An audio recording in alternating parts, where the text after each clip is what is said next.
সমাজটা ছিল একেবারেই পচা গন্ধা, সমস্ত মন্দ আখলাক দ্বারা, সব ধরনের। তো নবী সাল্লাল্লাহু আলাইহি সাল্লাম সেই সমাজটাকে পরিবর্তিত করে ঈমান, ইসলাম, কালেমা, আখিরাত, পরকাল দিয়ে মানুষের সমস্ত মন্দ অভ্যাস থেকে দূর করে তাদেরকে উত্তম আখলাকে তিনি গড়ে তুলেছেন। একদিন এমন হয়েছে যে সাহাবীরা, এরাই মানুষরা যাররা পরিমাণ নারীর খেজুর দিতে গিয়ে নারীর হাতে হাত লাগছে, বেশি লাগিয়ে গেছে পুরো হাত। তো এটা দ্বারা এত ভয় পাইছেন যে আল্লাহ নবীর কাছে আইসা বলছি, ইয়া রাসূলুল্লাহ, আমার এই গুনার শাস্তি আপনার হাতে দিয়ে দেন, আমার এই গুনার শাস্তি আপনি দিয়ে দেন। কারো দ্বারা কখনো একদিন কোনো একজনের দ্বারা জিনা হয়েছে, বারবার নবীজির কাছে আইসা কাইদা চোখের পানি ফেলে শাস্তিটা গ্রহণ করে নিছেন। দুনিয়ার শাস্তি গ্রহণ করে তওবা করে তারপরে মৃত্যুবরণ করছেন, যাতে আখিরাত বরবাদ না। ভুল হয়েছে মসজিদের খুঁটির মধ্যে নিজেকে রশি দিয়া, বান দিয়া আটকাইয়া রাখছেন যে আল্লাহ যতক্ষণ পর্যন্ত মাফ না করবে ততক্ষণ পর্যন্ত ঘরে ফিরবো না। এরকম অনেক ঘটনা বলা যাবে। অর্থাৎ যে মানুষগুলো এমন ছিল যারা পথ হারা, এমন ছিল নবী সাল্লাল্লাহু আলাইহি সাল্লামের পবিত্র ছোঁয়ায় তারা এত বেশি পথ পাইছে যে পরবর্তীতে তারা হাজারো লক্ষ মানুষকে পথ দেখাইছে। জু না থে খুদ রাহ পর और रूह के हादी बन गए, क्या नजर थी जिसने मर्दू को मसीहा कर दिया।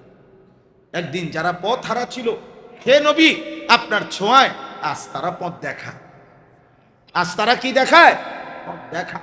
আজ তারা মানুষকে কল্যাণ চিনায়, আজ তারা পথ দেখা। তাইলে ভাই, এখন কথা হলো এই সমস্ত কিছু, এগুলো অনেক বলা যাবে, আমি ইনশাআল্লাহ বলতে পারবো যে রাসূলুল্লাহ সাল্লাল্লাহু আলাইহি সাল্লামের পবিত্র ছোঁয়ায় মানুষগুলো ছিল কেমন, হলো কেমন।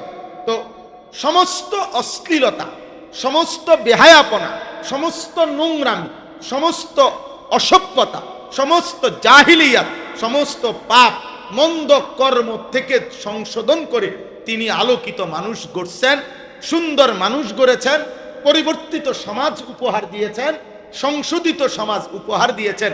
আল্লাহর কসম, এই ক্ষেত্রে আল্লাহ তাআলা ওনাকে মৌলিক কার্যকরী মাধ্যম পদ্ধতি বলেছেন দুইটা। কয়টা বলেন না, কয়টা? এই কথাইটাই কোরআনুল কারীমের এই আয়াত। আপনাদের কাছে আমার অনুরোধ রইল, যেই কোনো বিবেকবান ভাই যারা আছেন এখানে, কোরআনুল কারীমের 21 নাম্বার পারা, বলেন কত নাম্বার পারা? 29 নাম্বার সূরা, 45 নম্বর আয়াত, 21 নম্বর পারা, 29 নম্বর সূরা, 45 নম্বর আয়াত। বলেন কি কইছি কোন?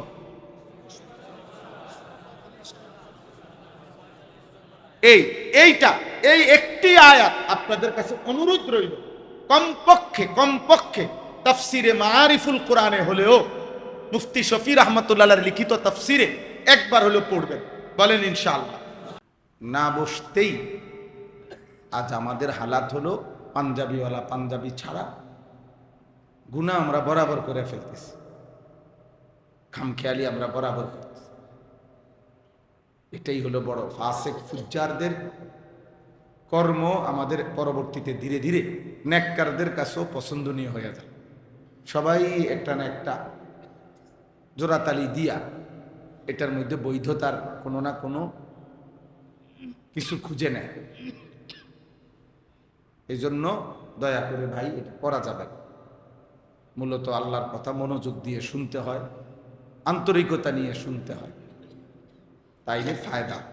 কোরআনুল কারীমে আল্লাহ তাআলা বলছেন, কোরআনের কথা কেউ যদি, আল্লাহই বলছেন তোমরা মনোযোগ দিয়ে শোনো এবং চুপ থাকো, লাআল্লাকুম তুরহামুন, এতে অবশ্যই তোমাদের উপরে রহমত বর্ষিত হবে। তাইলে ফাসতামিউ লাহু ওয়া আনসিতু, আল্লাহর কথার সামনে মনোযোগী হও এবং চুপ থাকো, এটা আল্লাহর আদেশ। তোমরা মনোযোগ দাও এবং চুপ থাকো, কান লাগিয়ে শোনো। মৌলানা সাহেব মাদ্রাসার একজন উস্তাদ যদি জিম্মাদারি নিলে যে দরজার সামনে যেন কেউ বসতে না পারে, এরপরে আর কেউ ঢুকতে পারবে না। দেখা গেছে অথচ ডানে বামে প্রচুর জায়গা। দয়া করে একজন বুঝের মানুষ ওখানে এই জিম্মাদারি আদায় করেন, দরজার মুখে বসেন না। একজন কেউ থাকতে হবে, আমি বারবার বলতে পারব না। আবার মৌলানা সাহেব দেখেন কাউরে একজনকে দাঁড় করায় দেন, প্রয়োজনে একজন বড় ছাত্রকে দাঁড় করান, মানে এই দরজার মুখে যেন না বসে। একজন ছাত্র, শফি ভাই একজন নামনে একজন বুঝের লোক বা ছাত্রকে জিম্মাদারি দেন, একটু পরে আর কেউ বসতে পারবে না, দেখা যাবে। জি আলহামদুলিল্লাহ, আপনারা যারা নতুন এখন আসছেন অথবা আলহামদুলিল্লাহ অনেক তালেব এলেম, আমাদের মাদ্রাসার তালেব এলেমরা ভাইরাও, মহব্বতের দোস্তরা, আপনারাও আসছেন। মাঝখানে দুপুর থেকে এই পর্যন্ত আসরের নামাজ আমরা একটু দেরি করে পড়ছি। আলহামদুলিল্লাহ নওজোয়ান ভাই স্কুল কলেজ ইউনিভার্সিটি অথবা এমনিতেও পড়ালেখা করে না এমন কিছু প্রায় 150-200 সাথী, 200-র কম হবে না মাশাআল্লাহ। এরা সবাই আপনারা সামান্য পরিমাণ ওযু, নামাজ, সূরা, কেরাত, দোয়া, কালামের মশক করেছেন। আল্লাহ তাআলা আপনাদেরকে খুব বরকত দান করেন। দোস্ত, এইটুকু সময়ের অনেক দাম, অনেক দাম। একদিন হাসরের ময়দানে নিজেদের আমলনামার মধ্যে নেকি দেখে খুশি হয়ে যাবে, খুশি হয়ে যাবে যে নেক কাজের জন্য, দিন শেখার জন্য এটুকু সময় দিতে পারছেন। মনে হবে তখন এটা জিন্দেগির শ্রেষ্ঠতম সময়, এটা ছিল জীবনের বড় মোবারক সময়। স্বাভাবিকভাবে এমনি নসিহত শোনা এটা অনেকেই মজা পায়। বক্তারা অনেক সময় বক্তার জনপ্রিয়তা থাকে, অনেক সময় সুরের একটা ঝংকার থাকে, অনেক সময় গজল গায়, অনেক সময় একটা হুঙ্কার দেয়, 2-3টা স্লোগান দেয়, একটা হুলস্থুল থাকে, তখন একটা জোয়ার থাকে। এইসব কারণে অনেকে অনেক সময় ওয়াজ শুনে মজা পায়। কিন্তু এরকম কিছু শিখা জমে থাইকা লাগিয়া থাইকা এটা কিন্তু একটু কষ্ট করবেন। আপনি শত শত বুড়া মানুষ দেখবেন, উনি পাথর ভাঙ্গে যাবে কিন্তু ওনার দিল আপনি নরম করতে পারতেন না। শিখানোর জন্য, শেখার জন্য উনি রাজি, উনি আস্তে গান নোয়া যাবে না, কিন্তু এমনি ওয়াজ শুনে, কি শুনে আল্লাহ কইতে পারে, উনি শুনে আর কি। কিন্তু উনি আগের মতো পান খায়, বিড়ি খায়, পান খায়, চা দোকানে গপ মারে, এই সুদ নেয়, কিস্তি নেয়, নাচ গান, টেলিভিশন দেখে। তো আপনি চাচা ওয়াজ শুনেন কি, বোঝেন কি, কার জন্য কয়, আপনি কি বুঝলেন? আপনি যেই তালের আছেন ওই তালেরই রয়ে গেলেন। আজকে 50 বছর যে আপনার তাল বদলায় না, তা আপনি শুনেন কি? বোঝা গেল কিছু শেখা, কিছু মানা, এটা ভিন্ন বিষয়। এমনি ভালো লাগছে ওয়াজ শুনতে, এই হুজুরের কথাটি সুন্দর লাগে, এই হুজুরের সুরটা খুব ভাল লাগে, ওই হুজুরের টানটা ভাল লাগে, এই হুজুর এখন শুনতেছি অনেক মানুষে কয় এই হুজুরের ওয়াজ বলে বেশি ভালো, এই সব সংগম কথা, বুঝছেন না? এইগুলো বেহুদা কথা, এতে কিছুই আসে না। যে নদীতে জোয়ার আসে ওই নদীতে ভাটাও আসে, জোয়ার ভাটা একই নদীতে। অতএব যেই বক্তার জনপ্রিয়তা হয় কিছুদিন পরে আবার ওই বক্তারই জনপ্রিয়তার হ্রাস পায়। জোয়ার ভাটা, কাজেই এটা তো কিছু না। জোয়ার আসলেই কি আর ভাটা আসলে কি? আমার দরকার আখেরাত, আমার দরকার আখেরাত, আমার দরকার আখেরাত, আমার দরকার আখেরাত। এই জন্য নসিহতকে গ্রহণ করা, পছন্দ করা, আল্লাহর কথাকে পছন্দ করা, গ্রহণ করা, এটা হলো মূল বিষয়। কোরআনুল কারীমের সূরা হুদের মধ্যে আছে, নবীগণ ওনাদের জাতিকে দিবানিশি দাওয়াত দিছেন। সর্বশেষ 1000 লক্ষ বলার পরেও অবাধ্য জাতি যখন শুনে নাই, আল্লাহর আযাব আসছে। আল্লাহর আযাবে যখন ধ্বংস হয়ে যাচ্ছে, সব নবীগণ এই সময় তাকাইয়া চোখের পানি ফেলছে, আর তাকাইয়া বলছে, হে আমার জাতি, কাদ আবলাগতুকুম রিসালাতা রাব্বি, আমি তোমাদের কাছে আমার রবের কথাগুলো কত না পৌঁছাইছিলাম, ওয়া নাসাহতু লাকুম, কত উপদেশ তোমাদেরকে দিছিলাম, ওয়ালাকিন লা তুহিব্বুনান নাসিহিন, কিন্তু বাস্তব কথা হলো, হে আমার জাতি, আসলে তোমরা উপদেশ শ্রবণ করা, গ্রহণ করা, আল্লাহর কথাকে কবুল করা, এটাই তোমরা পছন্দ করতে না। তোমাদের হৃদয়ে কোনোদিন নড়াচড়া করে নাই, তোমাদের হৃদয়ে কোনোদিন ভাবাবেগ আসে নাই যে আল্লাহর কথা শোনা উচিত, আল্লাহর কথা মানা উচিত। ফলে আজকে তোমরা আমারই জাতি ধ্বংস হয়ে গেল।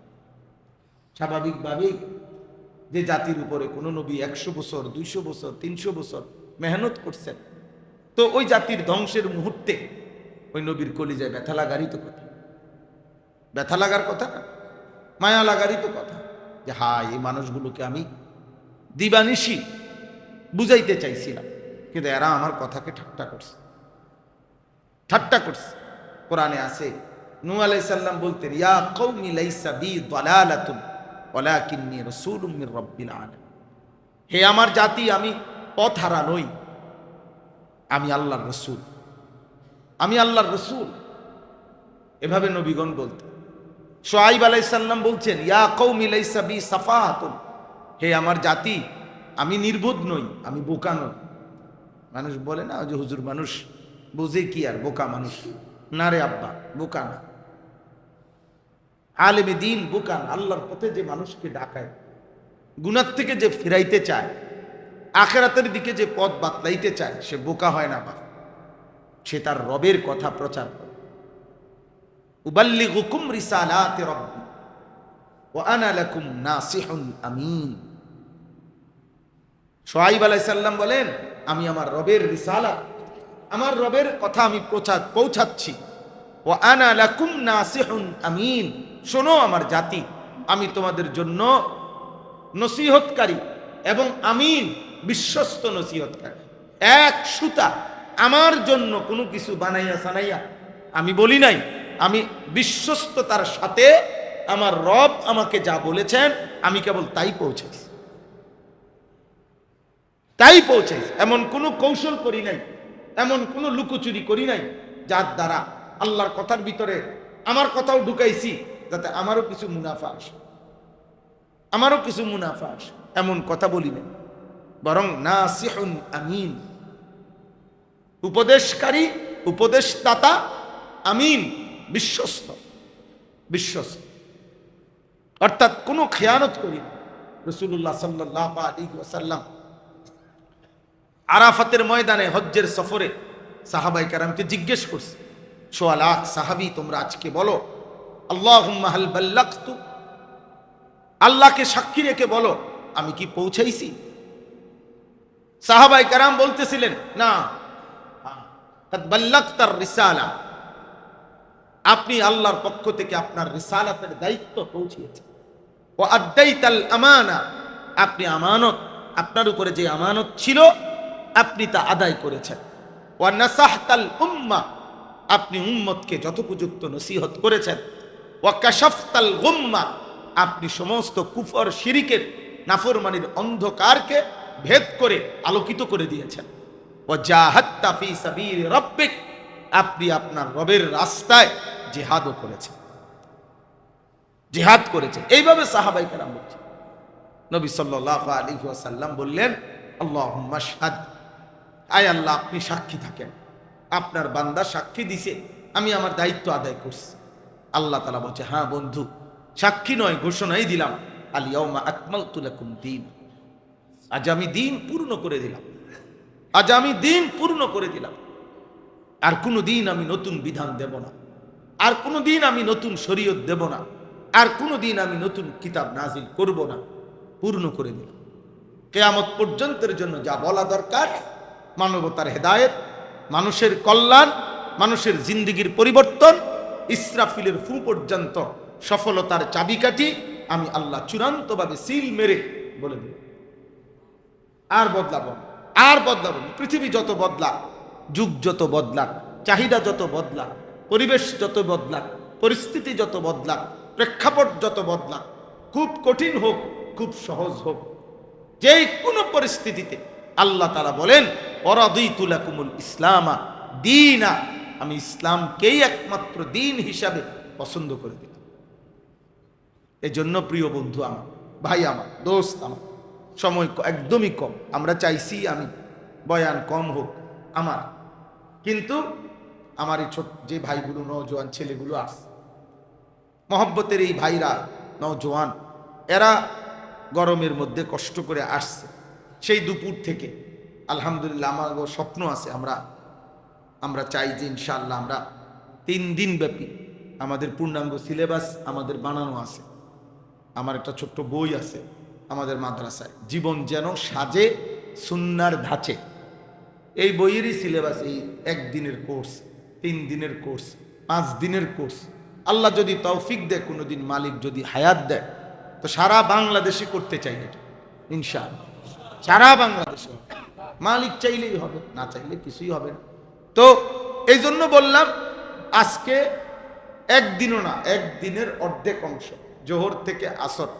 তাও চেষ্টা করছি আমরা সময়টা যাতে নষ্ট না হয়।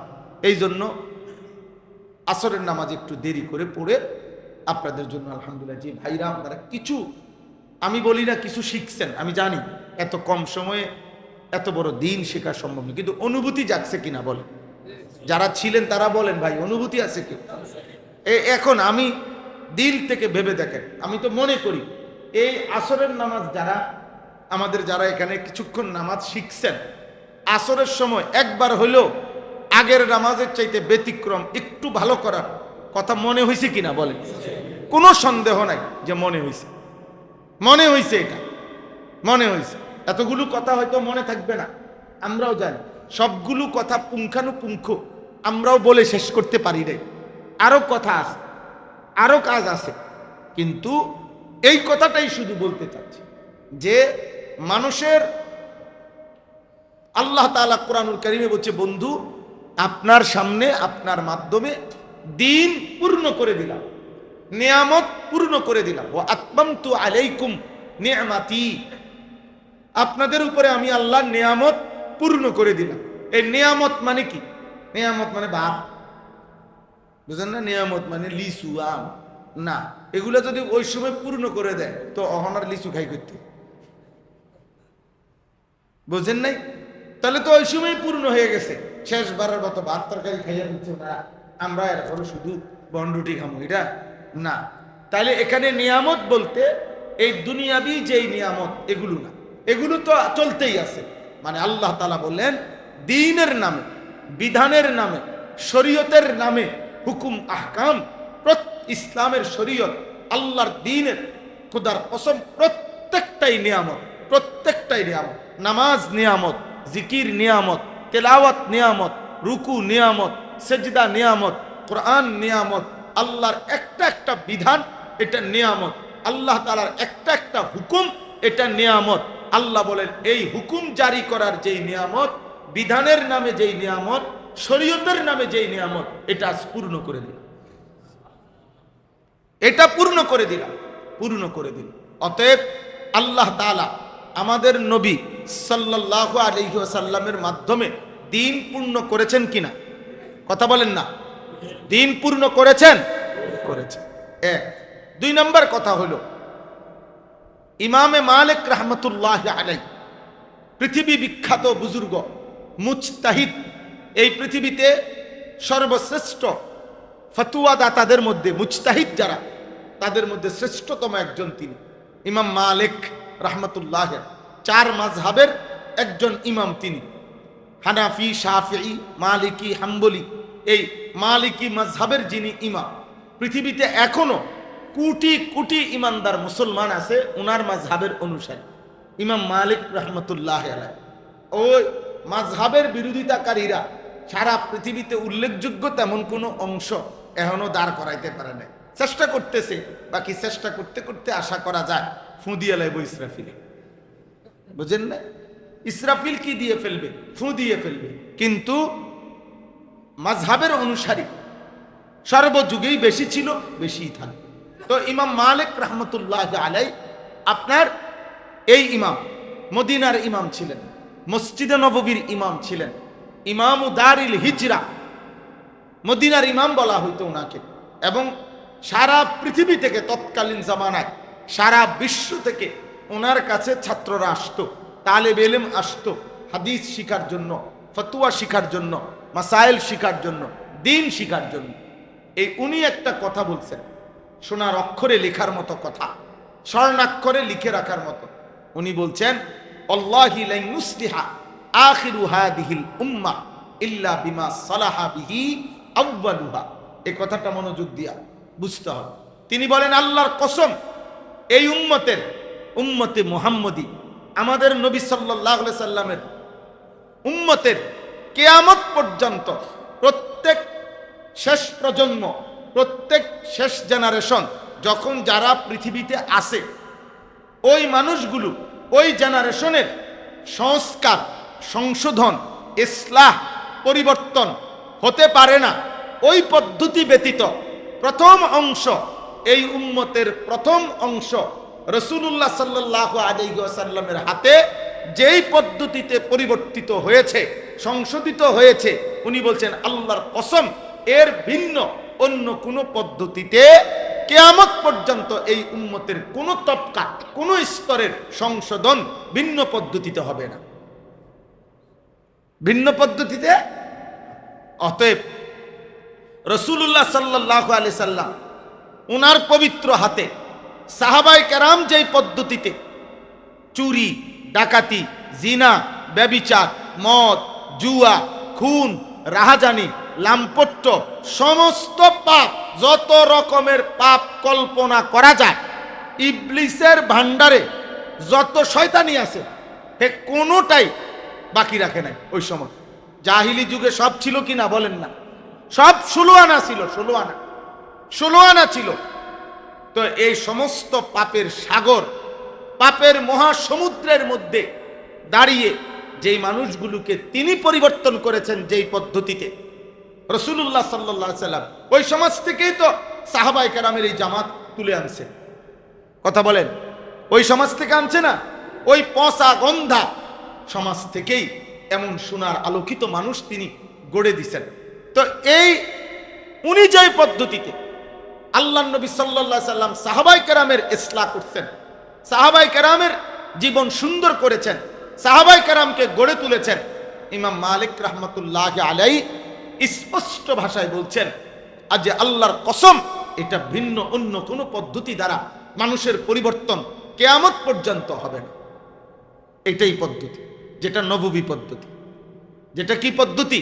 নববী, যেটা আল্লাহ তাআলার কাছ থেকে নবীজি গ্রহণ করে তিনি সাহাবায়ে কেরামকে বদলাইছেন। যে আচ্ছা, দ্বিতীয় কথা শুনেন, হযরত ওমর রাদিয়াল্লাহু তাআলা আনহু, আমরা সবাই জানি ইসলামের দ্বিতীয় খলিফা, রাসূলুল্লাহ সাল্লাল্লাহু আলাইহি সাল্লামের কলিজার টুকরা সাহাবী, ইসলামী খেলাফতের আধা পৃথিবীর আধা জাহানের বাদশাহী যিনি করছেন, তিনি হযরত ওমর রাদিয়াল্লাহু তাআলা আনহু সব সময় মাঝে মাঝেই ওনার সাহাবাদেরকে, ওনার সময়কালের ইমানদারদেরকে স্মরণ করাইতেন একটা কথা। ইমাম মালিক, হযরত ওমরের কথা এটা, তিনি বলতেন মসজিদের মিম্বারে, অহরহ তিনি শুনাইতেন যে শোনো একটা কথা, মূলনীতি, ইন্না কুন্না আদাল্লা কওমিন, ইসলাম পূর্ব যুগে আমরা ছিলাম একটি নিকৃষ্ট দলিল, একটি নিকৃষ্ট জাতি, যাদের হেন অপরাধ নাই যা আমরা করতাম না, সেরকম ছিলাম। ফাআযানাল্লাহু তাআলা বিল ইসলাম, অতঃপর আল্লাহ তাআলা আমাদেরকে ইসলামের মাধ্যমে সম্মানিত করলেন। কিসের মাধ্যমে? শুনতেছেন আপনারা? তখন ওমর রাদিয়াল্লাহু তাআলা বলতেন, ফামাহমা তালেবে ইলমরাও শোনা উচিত, ফামাহমা নাতলুবুল ইজ্জা বিগাইরিল ইসলাম আদাল্লানাল্লাহ। তিনি বলেন, কিয়ামত পর্যন্ত বলে গেলাম, মনে রাখবা হে উম্মতে মুহাম্মদী, যখনই আমরা ইসলামকে বাদ দিয়ে অন্য কোনো মাধ্যমে, অন্য কোনো পদ্ধতিতে ইজ্জত তালাশ করতে যাব, আদাল্লানাল্লাহ, আল্লাহ পুনরায় আমাদেরকে আবারও বেইজ্জতি করবে। আবারও কি করবেন? ফামাহমা নাতলুবুল ইজ্জা বিগাইরিল ইসলাম, ইসলাম বাদ দিয়ে, দিন বাদ দিয়ে আমরা যদি অন্য পদ্ধতিতে সম্মান তালাশ করতে যাই, আদাল্লানাল্লাহ, আল্লাহ পুনরায় আমাদেরকে আবারও বেইজ্জতি করবে। আচ্ছা, 3 নম্বর কথা হলো, একটা কিতাব আছে আর রাসূলুল মুআল্লিম ওয়া আসালিবুহু ফিত তা'লিম, আরবি কিতাব। এই কিতাবটা লিখছেন বর্তমান সময়কালের পৃথিবীর একজন অত্যন্ত উঁচা মাপের আলেমে দ্বীন ছিলেন, সারা বিশ্ব জাগানো আলেম, অনেক বড় মুহাদ্দিস ফকিহ, অনেক বড় আদিব, অনেক বড় একজন জ্ঞানী, সারা বিশ্বব্যাপী শায়েখ আব্দুল ফাত্তাহ আবু গুদ্দাহ রাহিমাহুল্লাহ তাআলা। উলামায়ে কেরামের কাছে ওনার ব্যাপক পরিচিতি আছে। এবং সবচেয়ে বড় কথা হলো যে আমাদের বর্তমান জাতীয় মসজিদের সম্মানিত খতিব, আমাদের গর্বের ধন, আমাদের অহংকার, আমাদের জাতীয় গর্ব আল্লামা আব্দুল মালিক হাফিজাহুল্লাহ, উনি সরাসরি ওই শায়েখের শাগরিদ, ওনাদের হাতে গড়া মানুষ। তো এই শায়েখ আব্দুল ফাত্তাহ আবু গুদ্দাহ রাহিমাহুল্লাহর কিতাব এটা, আর রাসূলুল মুআল্লিম, মানে আমাদের নবী সাল্লাল্লাহু আলাইহি সাল্লাম তিনি যে একজন শিক্ষক ছিলেন, তার শিক্ষকতাটা কেমন ছিল আর শিক্ষক হিসেবে তার সফলতাটা কেমন ছিল, নাকি আরবিতে বলা হয় তুরাফুল আশজার বিল আসমা, অর্থ হইল বৃক্ষ তোর নাম কি, ফলে পরিচয়। তাইলে ছাত্র দেখেই আন্দাজ করা যায় ওস্তাদ কেমন, ওস্তাদ কেমন, ওস্তাদ কেমন। তো তিনি লিখছেন যে সর্বযুগের মুহাদ্দিসিন উলামায়ে কেরাম এই কথার উপরে একমত, প্রত্যেক যুগে এই 1450 বছর ধরে উলামায়ে কেরাম এই কথার উপরে একমত যে লাউলাম তাকুন লিরাসূলিল্লাহি সাল্লাল্লাহু আলাইহি ওয়াসাল্লাম মুজিজাতুন ইল্লা আসহাবাহু লাকাফাউহু লিইসবাতি নবুওয়াতিহি। অর্থ কি? অর্থ হইল উলামায়ে কেরাম, মুহাদ্দিসিনে কেরাম, সর্বযুগের আলেমগণ বলেন, যদি আমাদের প্রিয় নবী সাল্লাল্লাহু আলাইহি সাল্লামের 23 বছরের নবুয়তের জীবনে একটি মুজিজা, একটি অলৌকিক কোনো কিছু যদি নাও থাকতো, ধরে নেন নবীর জীবনের কোনো মুজিজা নাই, অলৌকিক কিছু নাই, ধরে নেন, মূলত তো আছে, মূলত তো কি হাজার হাজার আছে, হাজার হাজার। রাসূলুল্লাহ সাল্লাল্লাহু আলাইহি সাল্লামের 3000 জন চাইতে বেশি মুজিজার উপরে লিখিত কিতাবও আছে, যেখানে 3000-এর চাইতে বেশি মুজিজা লিখা আছে। কিন্তু ধরে নেন উলামায়ে কেরাম বলেন, যদি লাউলাম তাকুন লিরাসূলিল্লাহ সাল্লাল্লাহু আলাইহি সাল্লাম মুজিজাতুন, কোন মুজিজা ছিল না, ধরেন শুধু যদি নবী সাল্লাল্লাহু আলাইহি সাল্লামের 23 বছরের জীবনে কোনো মুজিজা নাই, কিন্তু তার সাহাবায়ে কেরামের যেই জামাত নবী তৈরি করেছেন, এই সাহাবীদের যেই কোনো ব্যক্তিকে যদি পৃথিবীর সামনে দাঁড় করানো হয়, তাহলে মুহাম্মদ আরবির নবুয়তের বিশুদ্ধতা, শ্রেষ্ঠত্বের জন্য শুধু সাহাবায়ে কেরামকে নমুনা হিসাবে দাঁড় করানো এটাই যথেষ্ট। লাকাফাউহু লিইসবাতি নবুওয়াতি, নবুয়তের প্রমাণের জন্য এতটুকুই যথেষ্ট, আর লাগবে না, আর কিছু লাগবে না। ইনি সেই মুহাম্মদ সাল্লাল্লাহু আলাইহি সাল্লাম যিনি আবু বকরের মতো মানুষ তৈরি করছেন, ওমরের মতো মানুষ তৈরি করছেন, ওসমানের মতো মানুষ তৈরি করছেন, আলীর মতো মানুষ তৈরি করছেন।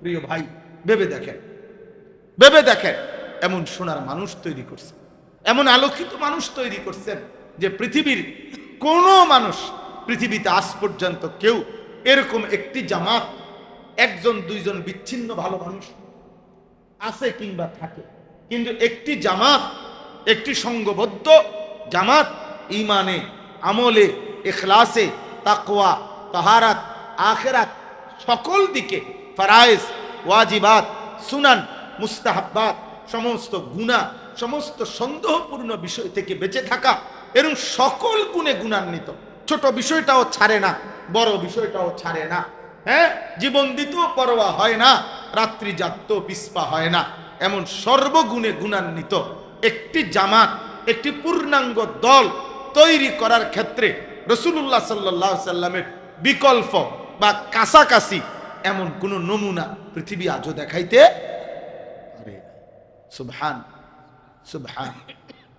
তাহলে আমার ভাই, এবার আসেন আমার কথা, আমি এই কথাগুলো বলার দ্বারা কি বুঝাইলাম? যে রাসূলুল্লাহ সাল্লাল্লাহু আলাইহি সাল্লামের মাধ্যমেই আল্লাহ তাআলা দ্বীন বিধান পূর্ণাঙ্গ করেছেন। ওমর রাদিয়াল্লাহু তাআলার কথার দ্বারা বুঝাইলাম যে ইসলাম ভিন্ন অন্য পদ্ধতিতে সম্মান তালাশ করা বৃথা। ইমাম মালিক রাহমাতুল্লাহর কথার দ্বারা বুঝাইলাম, মানুষের সংশোধন, সমাজের পরিবর্তন রাসূলুল্লাহ সাল্লাল্লাহু আলাইহি সাল্লামের সাহাবায়ে কেরামের ক্ষেত্রে যেই তরিকা, এর ভিন্ন পদ্ধতি অ্যাপ্লাই করলে সেটা কি হবে না? কামিয়াব হবে না, এটা সফল হবে না। রাসূলুল্লাহ সাল্লাল্লাহু আলাইহি সাল্লামের সাহাবায়ে কেরাম আমাদের জন্য এমন অনুসরণীয় যে নবীজি সাল্লাল্লাহু আলাইহি সাল্লামের পুরা জিন্দেগীর শুধু সাহাবায়ে কেরামকে সামনে আনা, এটাই যথেষ্ট নবীর শ্রেষ্ঠত্বের জন্য। এখন এই সবগুলো কথার খোলাসা কথা হলো, রাসূলুল্লাহ সাল্লাল্লাহু আলাইহি সাল্লাম তার সমাজ পরিবর্তন করছেন কিভাবে? কথা বুঝেন নাই? সমাজটাকে কি করছেন, কিভাবে পরিবর্তন করছেন? পরিবর্তন করছেন কিভাবে? মূল বিষয় হলো ছিল কি, পরিবর্তন হইল কি? ছিল হইল যাবতীয় গুনাহ, অশ্লীলতা, বেহায়াপনা, অসভ্যতা, নোংরামি, সমস্ত পাপ, সমস্ত মন্দ কর্ম ছিল। এই না কথা? এটাই তো নাকি? চুরি, ডাকাতি, জিনা, ব্যভিচার, মদ, জুয়া, খুন, রাহাজানি, হারাম উপার্জন, সুদ, ঘুষ, ধোঁকা, প্রতারণা, যেই কোনো রকমের। ওই ভাই তুমি বাইরে দাঁড়ায় রেছো কা? দাঁড়ায় উকি দিয়ে দিয়েছে, যদি পুরা ওয়াজ শুনে ফেলে কোনো ক্ষতি কিনা হয় কিনা, হে উকি দিয়ে দিয়ে দেখ। পণ্ডিত, ওই পণ্ডিতের ভিতরে দেখো,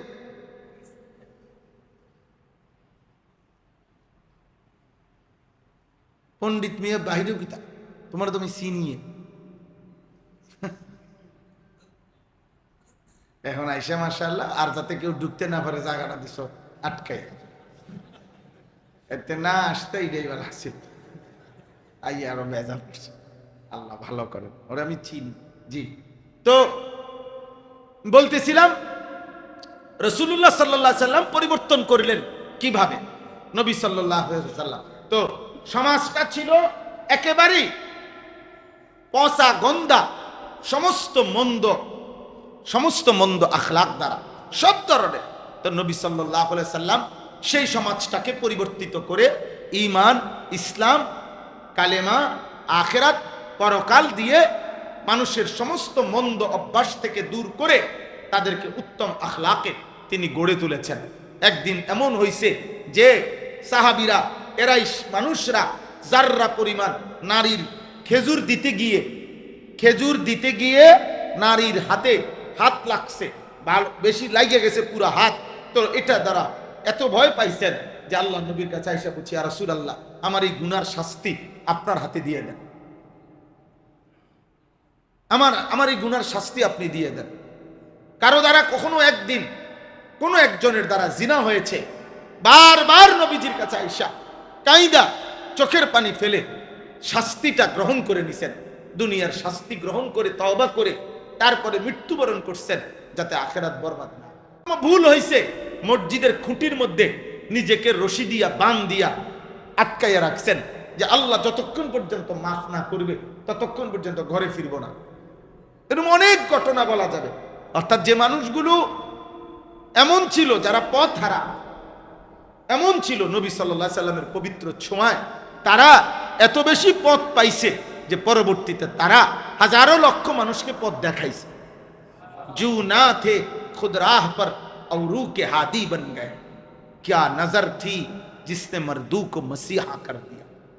একদিন যারা পথ হারা ছিল, হে নবী আপনার ছোঁয়ায় আজ তারা পথ দেখায়। আজ তারা কি দেখায়?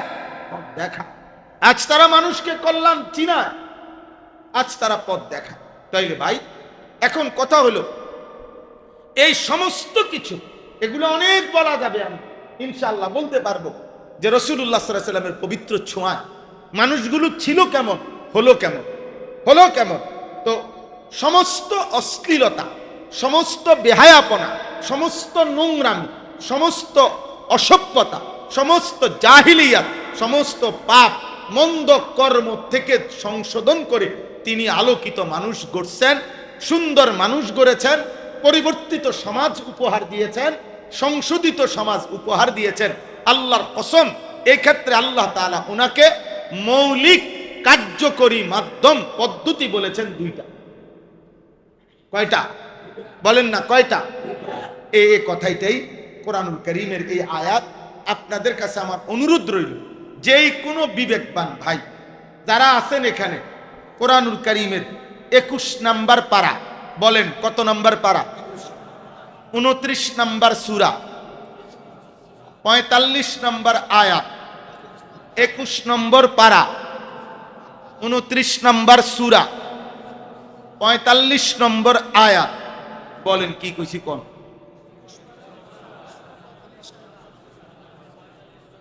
এই একটি আয়াত আপনাদের কাছে অনুরোধ রইল, কমপক্ষে তাফসিরে মাআরিফুল কোরআনে হলেও মুফতি শফি রহমাতুল্লাহর লিখিত তাফসিরে একবার হলেও পড়বেন। বলেন ইনশাআল্লাহ পড়বেন। এখানে আছে আল্লাহ তাআলা বলছেন, উতলু মা উহিয়া ইলাইকা মিনাল কিতাব। শফি ভাই, আপনার যেই পরিকল্পনা, এই পরিকল্পনা বাস্তবায়ন করা তো সম্ভব না। কেমনে সম্ভব? হ্যাঁ, মাশাআল্লাহ মাশাআল্লাহ। আমরা আসলে আমি চিন্তিত শফি ভাইরে নিয়ে। আল্লাহ কবুল করে। জি মাশাআল্লাহ। আপনি ফাঁকে ফাঁকে তাইলে দিলে ভালো হইব। হ্যাঁ, দিতে থাকেন, নাহলে এমনি ছুটি দিয়ে লাইলে গন্ডগোল করবে।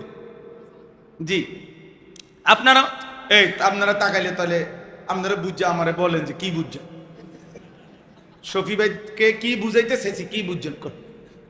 তো তাইলে তাকাইলেন কেন? আমার বুঝতে আমি বুঝে লিছি।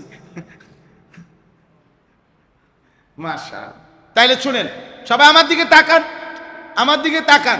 এখানে মনে করেন হাতি আসতে পারে, কথার কথা। আপনি হাতি দেখতে আসছেন নাকি দিন শিখতে আসছেন? কাজে এটা শুনে তো আল্লাহ তাআলা বলেন, উতলু মা উহিয়া, একদম আওয়াজ ছাড়া, কথা ছাড়া দেন, কথা ছাড়া দেন, খুব দ্রুত দেন। মাশাআল্লাহ। প্রয়োজনে মাগরিবের পরও আমি ওয়াজ করি, কিন্তু আমার আরো কাম আছে, আমার আরো বয়ান আছে। জি, উতলু মা উহিয়া ইলাইকা মিনাল কিতাব। আচ্ছা, 1 মিনিট নাই তো এটা বলুন আগে, মনোযোগ থাকবে না। আমরা এটা দেন, এইগুলো দেন দ্রুত, অসুবিধা নেই, এই দ্রুত গতিতে দেন। 2 মিনিট আমরা অপেক্ষা করি। সবাই কথা বলেন না আব্বা।